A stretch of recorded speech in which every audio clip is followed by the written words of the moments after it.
Alright, YouTube, I decided I'd talk about Podesta's retarded spirit cooking nonsense so that you can get it from an actual occultist as opposed to people who largely they're zealous Abrahamists, the sort of people that believe that a pentagram in a music video makes it an occult ritual, which is not actually the case. John Podesta, I'll say this right up straight so people can understand it. John Podesta is a lackey of another individual. That is, he's part of somebody else's materialistic, money-fed cult of personality. You will not find genuine occultists operating in such a capacity unless their sole purpose in doing so is to destroy the individual like a parasite. Podesta obviously isn't doing that. He's doing everything he can to cover for Hillary Clinton. People who appreciate being liberated, having freedom, they could be said to be satanic after one way or another. I don't see Podesta as filling those qualities, so this is not some sort of satanic ritual. In order to practice the occult, a person has to be astute. They have to have an understanding of the mystic that goes well beyond, I think, the intellectual faculties of somebody like John Podesta. He's an opportunist, he's a materialist, he's in it for the money. Money and fame, which is something that occultists do not primarily focus on.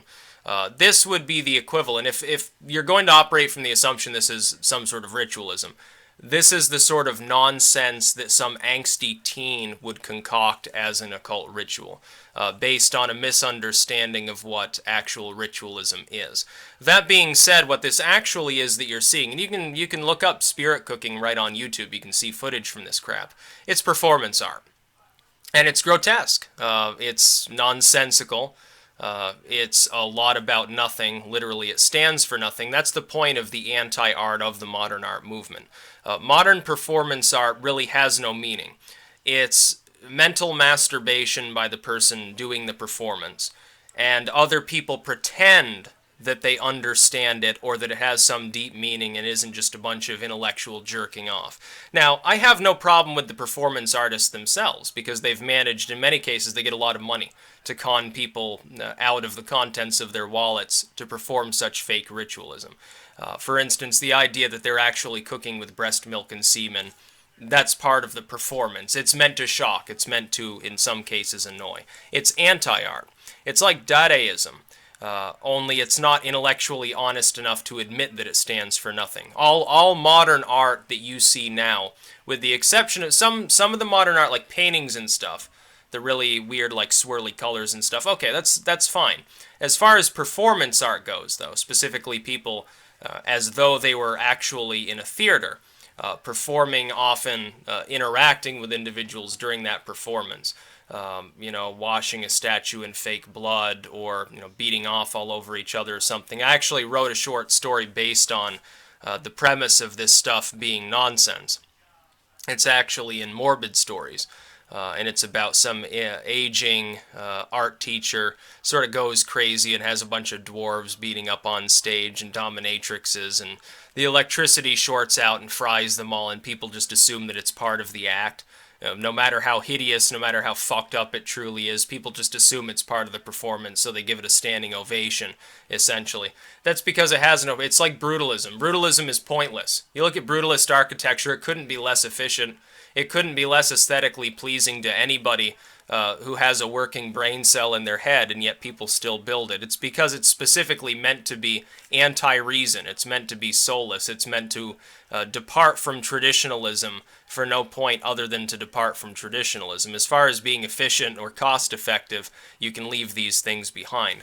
John Podesta is not an occultist because he doesn't have the intelligence to be an occultist. He doesn't have a neuron in his head capable of expressing some sort of divine or mystic mystery. He doesn't have that capability. If it's any form of occultism at all, it's fake occultism. It's completely powerless. It sure as hell isn't going to call forth demons from the netherworld. It's not going to do butt-fuck anything. It's like all of these so-called occult authors. They write these little monographic works on voodoo or something like that, and it's not even like, it doesn't even have anything to do with the original tradition. It's just total new wave nonsense newspeak, where they're beating off. It takes them 20, 30 paragraphs to say what a single sentence will do. That's the first problem. There are exceptions. Like, I know E.A. Koetting gets a lot of flack for his work. Oh, well, it's not authentic. It's like the miscegnation of occultism. Yeah, but at the very least, he's a talented writer. At least he's able to string his sentences together properly. It's more 99% of these other charlatans can do. So I have respect for him on that as somebody who edits, as somebody who writes, who I pride myself on at least having some literary talent. I can respect him for that. I have no problem with him. It doesn't matter if it's an authentic tradition, if it's well written, but most of these people can't do either. And in John Podesta's case, quite clearly, the man's just a nut. He's in it for the money. Now, it has nothing to do with the occult in any way, shape, or form. I wrote a work on Sonic occultism. By the way, I'll point this out as a little bit of a crossover.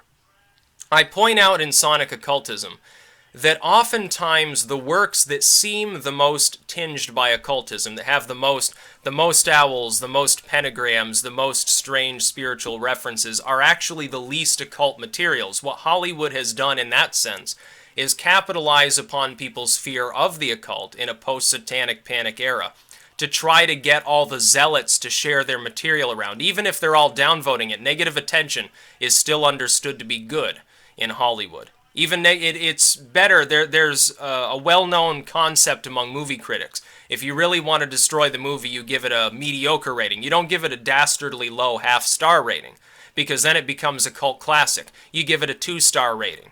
Say, yeah, it wasn't great, but, maybe no glaring errors, just, altogether boring. That's the real sweet spot where you can tear a movie apart. They give it a half-star rating. They actually liked it more than if they gave it 1.5 stars, usually, generally speaking. The same is true with performance art and the occult and all this stuff. The first thing I would say is, yes, you need to be a method actor to fully understand the occult. You have to be able to transform yourself. You have to understand that reality can be transformed, perception of reality can be transformed, and you have to go with that. You have to understand that. But it has nothing in common with this completely secular style of performance art that masquerades as the occult because it's not a real ritual. It has nothing to do with ritualism. No, they're not invoking Moloch, they're not invoking Kek, they're not invoking Zeus or anything like that. What they're doing is draining people's wallets. That's what it's for. The fact that Podesta enjoys this stuff just shows that he took a few too many art school classes, but didn't wrap his head around the concept of aesthetics. That is, he finds this interesting because it's weird. Okay, I watch goat worship. Goat worship is weird. Again, as I said before, go to sentimentalcorp.org and watch Parasite Dreams of Goat Worship. There, you'll get the same level of weirdness and then some. But nobody there is pretending that it's part of some massive ritual, except insofar as it is actual performance art, and I would say better acted than this crap at the Cosmic Dinner spirit cooking bullcrap, because they're not cooking, and it has nothing to do with spirits, at least in an authentic occult sense as far as I can tell, and the people there are they're artists, essentially. This is just their idea of, I guess, a 24/7 haunted house or something like that. Podesta apparently is into that sort of crap. Okay, well, more power to him, I guess, if you find that interesting. I think it's more concerning that Podesta has links through Clinton to, like, what's going on with child trafficking in Haiti, or something along those lines. There's your actual dastardly, diabolical schemes going on. They don't require any occultism to culminate. It's completely secular. It's just human beings manipulating one another on a materialistic basis. It has nothing to do with the spiritual realm. It's sad that this is apparently something the Clintons are involved in. And I have no doubt that they are. Looking at those infographics, seeing that WikiLeaks retweeted them, I say, yeah, there's a pretty good chance the Clintons are benefiting off of child sex slavery in Haiti. And let's face it, probably elsewhere, over in Saudi Arabia, Yemen, all these other countries. Oh, it's common. Happens every single day. It's even openly spoken of in countries like that because they see nothing morally wrong with it, generally speaking, unless they're a secularist, in which case they're probably underground for fear of being beheaded or something like that. So yeah, you see how the Clintons are really like. People like Podesta, yeah, they're probably perverted. We know Anthony Weiner was. He was the husband of the closest confidant Clinton ever had, above the soil of this earth, other than the people she had whacked or something like that. As far as the spirit cooking, though, goes, it's not occultism. That particularly is not concerning to me, because there are a lot of people who are into performance art. Some of it's more weird than the rest. But if you look at Dadaism, If you look at people wearing lampshades on their head and dressing up in cardboard boxes and openly proclaiming, being honest, unlike modern artists now, that, yeah, it represents absolutely nothing. It doesn't illustrate any actual point. It's left up completely to your imagination because I'm a bullshit artist. Yeah, that's not concerning to me so much as it is amusing that that's what Podesta finds amusing. That's about all. Peace out.